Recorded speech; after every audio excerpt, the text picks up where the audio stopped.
ना today I am at the house of green goblin. हम लोग एक सेक्सी जगह पर, तो आप लोग गेस कर सकते हो वो कौन सी जगह है। आई एम श्योर मोटरसाइकिल देख करके आप लोगों को पता चल गया होगा। Today we are at Kawasaki.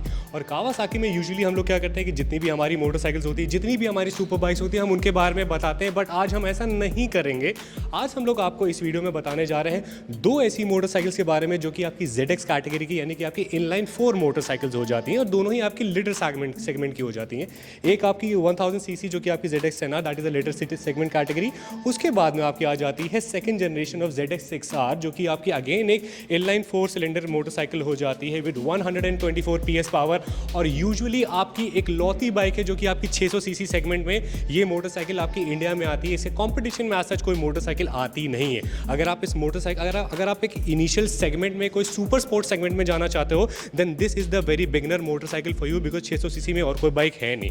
उसके अलावा अगर आप लोग जाना चाहते हो लिटर कैटेगरी में जो कि आपकी 1000 सीसी कैटेगरी हो जाती है, तो फिर आपकी आ जाती है ZX 10R जो कि हमारी 1000 सीसी कैटेगरी में सबसे ज़्यादा वैल्यू फॉर मनी ऑप्शन हो जाता है। तो जस्ट इन केस अगर आप लोगों को कावासाकी की इनलाइन 4 का कोई मोटरसाइकिल लेने का मूड है, तो बिगनर सेगमेंट आपका हो जाता है 6R, उसके ऊपर आपका हो जाता है टॉप एंड ZX 10R। तो इन दोनों की जितनी भी हमारी स्पेसिफिकेशंस होती हैं वो हम लोग बात करेंगे। Second generation Kawasaki ZX 6R में हमें क्या क्या चेंजेस मिल जाते हैं, ये मोटरसाइकिल कैसी है।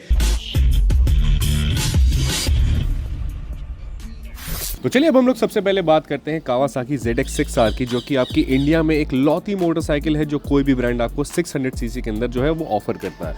सबसे पहले अगर हम लोग इसके फ्रेम की बात करें तो इसमें आपको एक प्रेस्ड एल्यूमिनियम फ्रेम मिल जाता है। उसके बाद में अगर आप इसके टोटल ओवरऑल व्हील बेस की बात करें तो इसमें आपको 1400 मिलीमीटर का व्हील बेस मिलता है।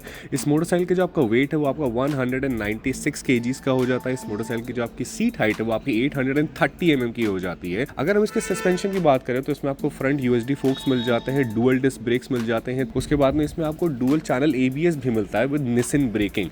प्लस उसके साथ साथ इसमें आपको पिरेली रोसो 4 के टायर्स भी मिल जाते हैं जो कि आपको ग्रिप जो है वो ज़्यादा बेटर प्रोवाइड करते हैं। के बाद में अगर हम लोग इसके फ्यूल टैंक पर आए तो उसमें आपको 17 लीटर का फ्यूल टैंक मिल जाता है। जो एवरेज मोटरसाइकिल आपकी प्रोवाइड करती है वो करीब 18 से 20 किलोमीटर पर लीटर की होती है। अगर हम लोग इसके इंजन की बात करें तो इस मोटरसाइकिल में आपको एक 650 सीसी का इनलाइन 4 सिलेंडर यानी 4 सिलेंडर का इंजन मिलता है जो कि 124 PS पावर के साथ ही साथ 69 मीटर टॉर्क प्रोड्यूस करता है। इस मोटरसाइकिल में आपको 6 स्पीड गियर बॉक्स का ऑप्शन मिल जाता है। उसके अलावा इसमें आपको क्विक शिफ्टर जो है वो एज अ ऑप्शन जो है वो आपको लगवाना पड़ेगा। इसमें आपको कंपनी की तरफ से नहीं आता। अगर आप इसमें फीचर्स के बारे में बात करें तो इस मोटरसाइकिल में आपको 4 मोड्स मिल जाते हैं। आपको स्पोर्ट मोड मिल जाता है, रोड मोड मिल जाता है, रेन एंड राइडर। और राइडर के अंदर जो है आप अपने मोड्स को कस्टमाइज भी कर सकते हैं। उसके अलावा इसमें आपको एक TFT स्क्रीन मिल जाती है जिसके अंदर आपको सारे फीचर्स मिल जाते हैं। आप अपने फ़ोन को भी ईजिली कनेक्ट कर सकते हैं। तो अब इस मोटरसाइकिल की हम लोग जो है बढ़िया सी आवाज़ सुनते हैं। उसके बाद में पूछेंगे हम लोग लोकेश भाई से एक बहुत ही ज़्यादा इंपॉर्टेंट सवाल।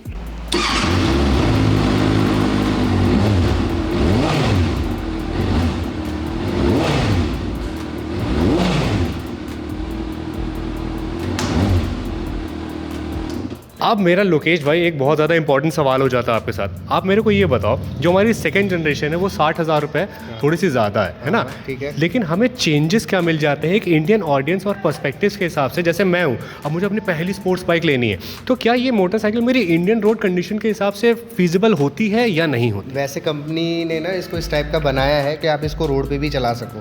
वैसे तो है ये ट्रैक ओरिएंटेड ही। जो इसका एग्नॉमिक्स है ना, जो हम बैठते हैं ये ऐसे करके, तो वो तो स्पोर्टी होता है, बट इसको रोड पे भी यूज़ किया जा सकता है ना।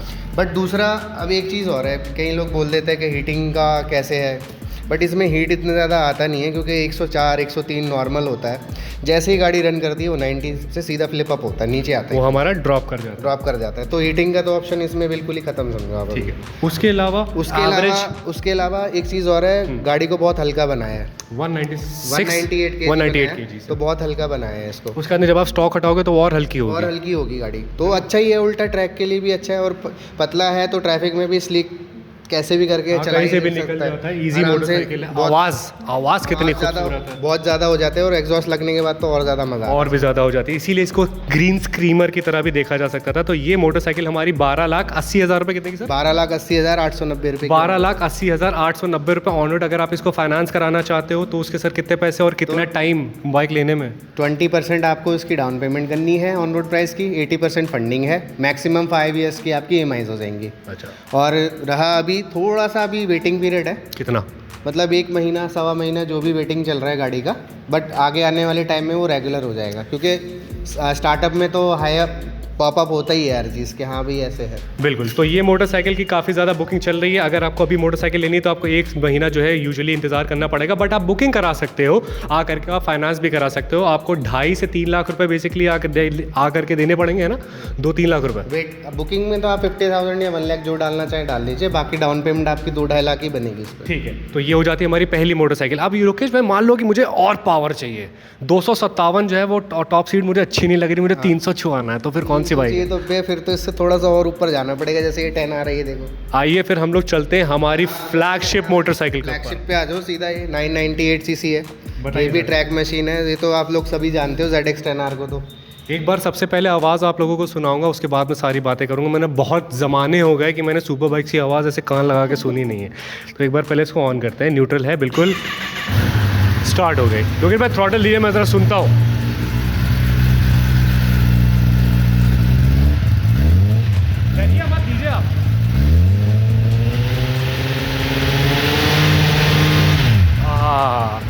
तो ये यूजुअली ये आप लोग कनेक्ट कर पाओगे जो लोग काफ़ी ज़्यादा टाइम तक के अपनी मोटरसाइकिल या फिर अपने ऑटोमोबाइल से दूर रहते हो, तो उनके पास जब ऐसी चीज़ें लगती है तो काफ़ी ज़्यादा खुश हो जाते हैं, जैसे कि मैं आज खुश हो गया। तो ये फ्लैगशिप मोटरसाइकिल आपकी 1000 सीसी की। सर इसका पावर फिगर्स क्या हो जाते हैं हमारे?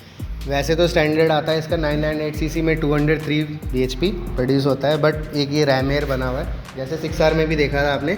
इस रैम एयर के थ्रू ये 213 bhp यानी 10 bhp और गेन करती है, और टॉर्क साथ के साथ टॉर्क भी गेन करती है। अच्छा, ये रैम एयर की वजह से, खाली पास होने की वजह से आपको 10 bhp प्रोड्यूस कर देती है और ज़्यादा। ठीक है, उसके बाद में अगर हम लोग थोड़ा सा चीज़ों के बारे में बात करें, मैं आप लोगों को बता देता हूँ। जैसे कि फ्रंट में आप उसमें देख रहे थे, उसमें निसन की ब्रेकिंग है, इसमें आपको शोवा के सस्पेंशन मिलते हैं USD।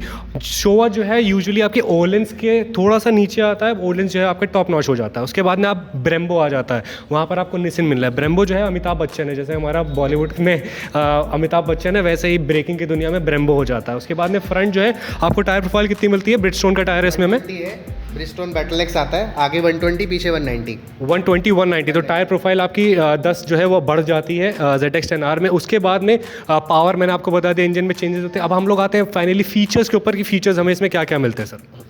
सबसे पहले तो देखो स्टीयरिंग डैम्पर आ रहा है। हाँ जी, इलेक्ट्रॉनिक डैम्पर। स्टीयरिंग डैम्पर का यूज़ बताइए क्या होता है? यूज़ क्या होता है, जब भी हम टॉप स्पीड मतलब अपना पूरा हाई स्पीड में चल रहे होते हैं और मतलब टायर का ग्रिप सिर्फ रोड पे इतना रह जाता है, अगर इसमें हल्का सा कंकड़ पत्थर भी रहेगा तो ये शेकिंग कर जाएगा, तो वो शेकिंग सीधा ये कनेक्ट करता है ECU को, ECU अपने पावर ब्रेकिंग दोनों कर देता है, ये ठीक हो जाए, मतलब कंट्रोल में आ जाए। कभी भी अगर मोटरसाइकिल वॉबल करे तो ब्रेक नहीं मारना है, ये हमेशा याद रखना। एज इट इज़ मोटरसाइकिल अपने आप को एडजस्ट कर लेगी, लेकिन अगर आप ब्रेक मारोगे तो गिरना पक्का है। लेकिन हाँ, इसमें आपको स्टीयरिंग डैम्पर मिलता है, तो इसकी जो पॉसिबिलिटीज़ है वो काफ़ी ज़्यादा कम हो जाती है। Moving on ahead. हाँ, अब दूसरी चीज़, अब हम इसमें ना इलेक्ट्रॉनिक्स की बात करते हैं, क्या क्या इलेक्ट्रॉनिक्स इससे ज़्यादा इसमें एड ऑन्स है। सबसे पहले फिर वही बात करेंगे, sports, road, rain, rider. Rider के अंदर इसमें अलग से 4 राइडर मोड्स हैं। अच्छा, राइडर के अंदर 4 अलग से तरह, और ट्रैक्शन लेवल इसमें 5 लेवल तक है, 1 से लेके 5 तक है। जो पावर मोड्स हैं वो फुल, मीडियम, लो है, मतलब 3 तरीके के ट्रैक्शन कंट्रोल्स हो गए।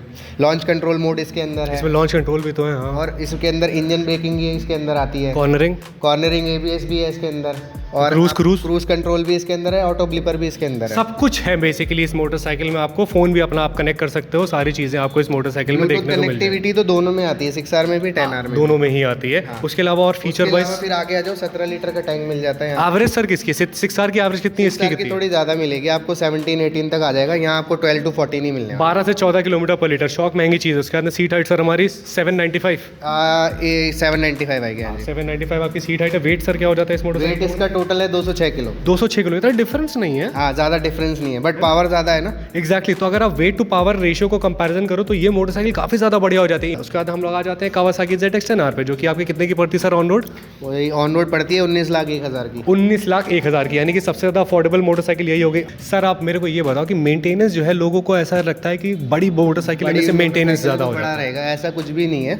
मैं बता देता हूँ, या हमारे पास जितनी भी डबल सिलेंडर की गाड़ी है उसमें 6,500 से लेके 7,500 कॉस्ट आती है सर्विस की, हर 6 महीने 6,000 किलोमीटर पे। सेम इनके साथ भी वही है, 8,500 से 9,500 रुपये। तो 8,500 से 9,500 रुपये की आपकी जो है वो मेंटेनेंस की, सर्विसिंग की कॉस्टिंग आती है। तो वो भरम जो दिमाग में रखा हुआ उसे निकाल करके आप लोग दो। बट एक चीज़ और है, मैं एक चीज़ और बोलूँगा आपको ना, ये यहाँ पे देखिए, आइए उधर चलते हैं, आइए मैं बेसिकली क्या बोलूँगा, अगर इन्हीं को सर्विस से डर लगता है ना, तो वो आप ये के केयर का पैकेज देखो, इसमें क्या ये सबसे अच्छा है। ये क्या है, 8 सर्विस की कॉस्ट एक बार में ही ले लो, एक बार प्रिपेयर कर दो। बट इसमें प्रॉफिट क्या हो रहा है, आपको 2 साल की एक्सटेंडेड वारंटी मिल रही है और 20,000 किलोमीटर आपके बढ़ रहे हैं। आपने तो सिर्फ सर्विस की कॉस्ट दी है, बट 30-35 हज़ार रुपये का जो एक्सटेंडेड वारंटी होता है वो फ्री फायदा हो जा रहा है। वो फायदा इसके अंदर है, 4 साल के लिए मेंटेनेंस फ्री होगी गाड़ी आप। ठीक है, तो ये लेकर के के केयर, इसका प्राइसिंग कितनी सर के केयर की? हर बाइक का अलग अलग प्राइस है, स्टार्टिंग कितने से होती है, 48,000 से लेके 76,000 रुपीज़ तक। ये तो सही है ना, 4 साल के लिए दिमाग का सुकून। मॉडल वाइज डिफरेंस है। मैं कह रहा हूँ अगर ZX 10R भी लोगे तो अगर 70-80 हज़ार रुपये भी हो गया, 74,000 पे करो, आपको 4 साल फ्री है। 4 साल फ्री है। तो ये यूजुअली आप के केयर जो है आकर के यहाँ पर ले सकते हो। मेरे हिसाब से आप लोगों ने, लोकेश भाई, इसके बारे में सारी चीज़ें बता दी अपनी।